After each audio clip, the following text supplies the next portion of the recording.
This is Richard Thorndike with BS News for this first Friday of September 2011, and away we go. Dateline, a house is not a home. This week saw Speaker of the House John Boehner refuse to give President Obama the date that Obama requested to address a joint session of Congress. Boehner used logistical reasons as an excuse, but experts say Boehner should just have said that he couldn't have anybody over because, quite truthfully, the House is a mess. Dateline, heck of a job, asshole. This weekend, disgraced former FEMA head Michael Brown agreed with congressional Republicans that disaster relief funds should be held up until matching budget cuts are found. There are two ways the lawmakers could delay the disaster aid, either by refusing to fund it or by putting Michael Brown in charge of delivering it.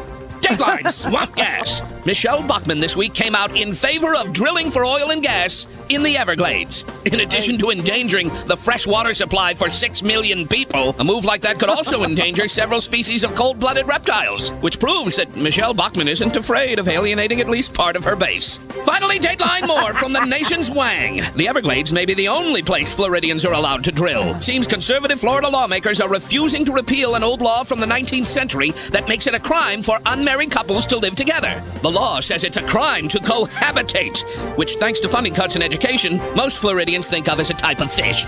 Another old law still on the books in Florida makes adultery illegal, which, legal scholars point out, essentially makes it a crime to be Newt Gingrich in the state of Florida. We're minutes away from a 3-day weekend, Labor Day weekend, earned by millions of hardworking Americans. Enjoy it now before the Tea Party calls it a holiday for laziness and puts you back to work on Monday at 1/3 the salary. Richard Thorndike, BS News. Good luck to us all. Yay! Well, happy Labor Day to all you laboring people. We the people. We the people. Oh, this is so cool, I think.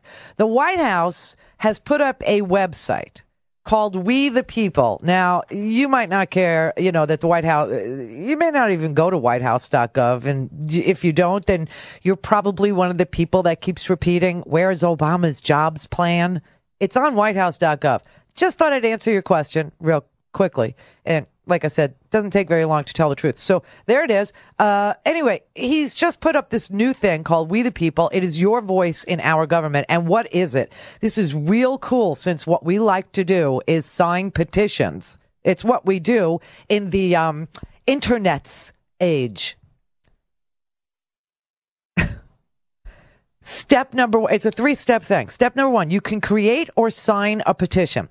If you're 13 years old or older, you can create or sign a petition on whitehouse.gov asking the Obama administration to take action on a range of important issues facing our country. To get started, you need to create an account and verify your email address. Then you start thinking about the issues that matter to you. So this means Tea Party is not welcome because they don't think. You have to start thinking. And then you have to think about what you would like the Obama administration to do to address the important challenges facing our country and who you would ask to join you. Then you go and create support for your petition. You gather signatures. You can use email, Facebook, Twitter, word of mouth to tell your friends, your family, your coworkers about the petition that you created or a petition that you see there that you care about. So you use your social media, kind of like an Arab Spring.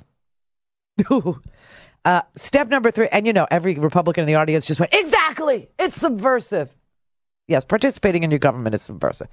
Step number 3, the White House will look at any petition and you will get a response from the administration if you meet the threshold of 5,000 signatures.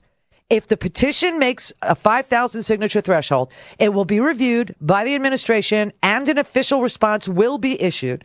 And they will make sure that the petition is sent to the appropriate policymakers in the administration.